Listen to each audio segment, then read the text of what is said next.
Welcome back to A Minute with Alan. This episode is about drawing your guns, metaphorically speaking.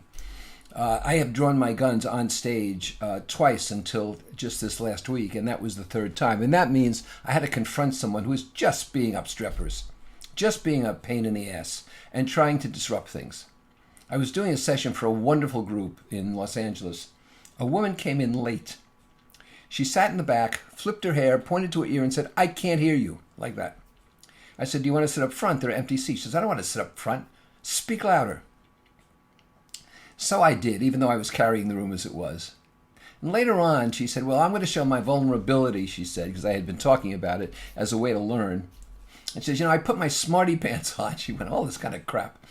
And she said, "But tell me, teach me," she says, "how can I get better?" I said, "Well, first of all, you walk in here, you sit down, flip your hair, and tell me you can't hear me." She said, "Well, it was your fault you weren't articulating well." I said, "Well, there's another example. You see, it's never your fault. You're really angry.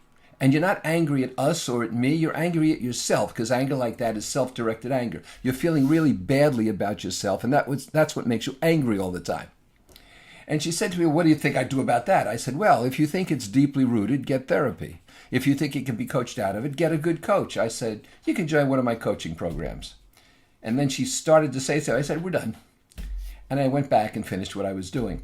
After the session, 4 or 5 people said to me, "Thank God, we always wanted to tell her that. She does it all the time." And they said to me, "You gave us a great example of how to calmly and professionally deal with that kind of disruption." I don't want to do that, but sometimes you have to.